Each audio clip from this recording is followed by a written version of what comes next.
everyone, and welcome back to my channel. So in today's video I'm going to be talking about the best and worst parts of working in publishing.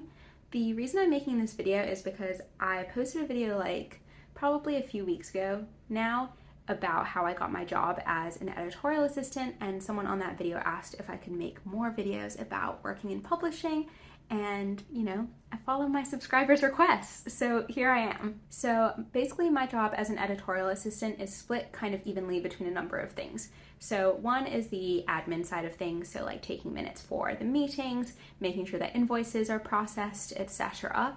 Another part of it is desk editing, which is basically getting the book from a manuscript that's been edited and changed by the editor to an actual PDF that gets printed as a book.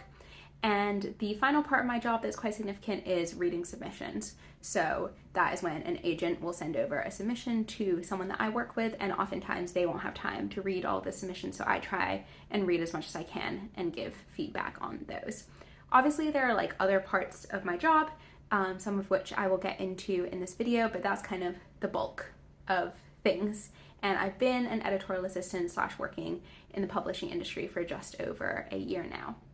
So yeah, going to be talking about the best and worst parts of the industry. So hopefully if you're interested in working in publishing, or like the person who commented on my video, you've just started working in the industry, this kind of gives you a little bit more of an insight of what it's like. So the first good thing about working in publishing is obviously the fact that you get to work with books. So everyone who enters the industry does it because they love being able to work with books, and I think it's really cool that like a lot of the time I'm getting paid to read, which is something I was doing for free my whole life. And I also think that it's really cool that you get to help shape like the cultural landscape and the literary book market. Like, I never really thought before I worked in publishing about the fact that someone has to choose which books get published and which books make it into the hands of readers and the types of readers that they're trying to get these books to. And I think it's really cool to like be part of an industry where you get to work with books and you get to put work and art and literature out into the world, and that without every person like involved in that process, these books wouldn't exist and people wouldn't be able to read them. And I think it's really cool to like be part of an industry that is trying to follow and in some cases lead trends towards more inclusion and more diversity and more representation, and just having like cool and weird books out there. I said the word cool like 10 times. I apologize. I promise I do have a somewhat acceptable vocabulary for someone that works with words all the time. But yeah, I really like getting to work with books, and I think that if that's something that you're passionate about, then publishing is obviously the right place to be. One of the bad things about working in publishing, and to be honest, I think that this is like the main con for me personally, is that the pay is really bad. So for full transparency, I'm on $26K a year, and I think for a lot of other places in the UK, like that might be normal for an entry-level salary, and it's not like an insanely low level of money, but I think for London it is really difficult. So I think probably most entry-level people are spending like 50 to 60% of their salary on rent, which is really high, and just everything in London is really expensive. And yeah, it just means that you can't really go out and have fun that often, because obviously like drinks are expensive, food is expensive, going on the tube to get anywhere is expensive. So I think having that salary makes it quite difficult. And me personally, sometimes I find it frustrating when I see other people my age who for their first grad scheme role are getting paid like 35K. And obviously like if they're my friends, I'm happy for them that they're getting paid that, but it is difficult. And something that my friend was telling me was that her mentor in publishing was saying, if you want to be making 35K in the next 5 years, like you need to leave publishing.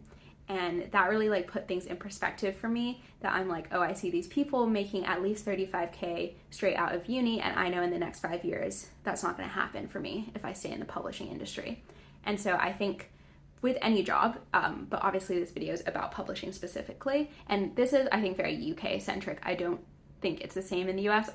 North American salaries are just generally a lot higher than the salaries you get here, but as far as I'm aware, I don't think publishing pays very well in the US relatively either.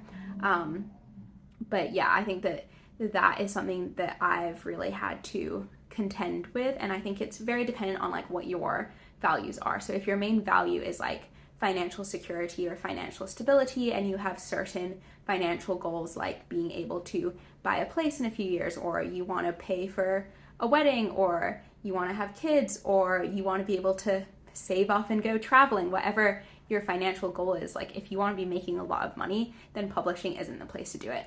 I think in like 8 to 10 years time, you could be making a decent amount of money once you get more senior, but definitely for the first 5 to 10 years, like you're not making money. And so if you want to be in an industry where you can do that, then publishing is probably not the one. And I think it's difficult, at least for me, to sometimes not compare myself to other people who are already in that place working in a different industry. It also means that there are a lot of people from very wealthy backgrounds in publishing, which is fine, although it makes it slightly, inaccessible for people, because people tend to live with their parents or live at home or get money from their parents or their family. Like the number of people I've heard whose like parents or grandparents bought them a house, or like a few out of touch things that I've heard from people in publishing, like talking about skiing holidays and things like that to people all the time, is like kind of insane.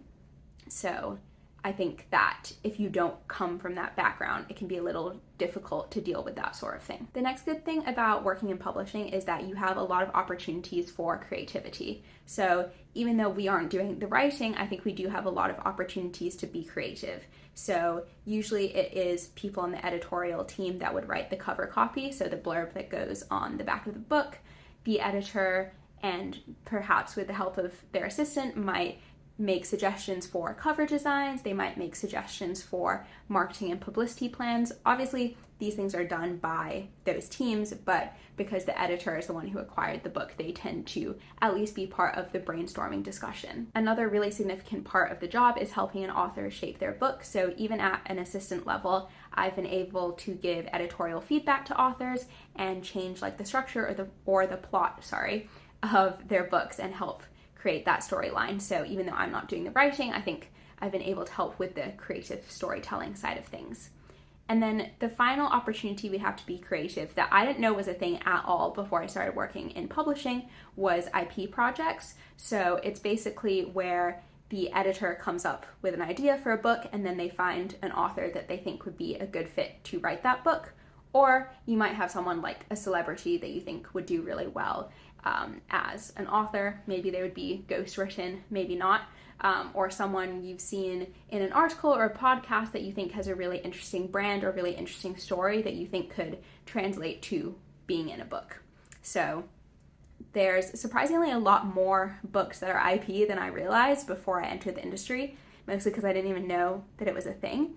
And so that's really cool that you're able to, wow, I keep saying cool in this video, sorry. I think it's really interesting that working in editorial, you're able to come up with your own idea and then have someone else write it. Another problem with working in publishing is that a lot of people tend to make it their whole identity. So I always say, like, how do you know that someone works in publishing, or how can you tell someone works in publishing? And it's because they'll tell you within the first 5 minutes of meeting you. And I think that it's great that people are passionate about their jobs, and I think it's really exciting to work in an industry where people are in it because they love it and not just for the small amount of money. But I do think it's a problem when like your job is your whole personality, because it means that there's like a lack of separation between your regular life and your work life. And so I think it makes work feel very personal. And anytime something goes wrong at work, you tend to think like, oh, there's a problem with me, which I think is problematic. And I think it's important to be able to have those distinctions and those separations. And I think as an industry, like there's an expectation that you read in your free time, whether that's books by other publishers or you read submissions over the weekend instead of during working hours. And I just think this lack of separation is a problem. And even like on social media, people's personal social medias will have like their job title and where they work in their bio. Like I see it all the time on Twitter and Instagram. And there's just, a big meshing of the personal and professional. And while I think it's cool that people can like, oh my God, I keep saying cool. I think I have a problem. I think it's good that people can like show off their personal side and it's not just work, work, work.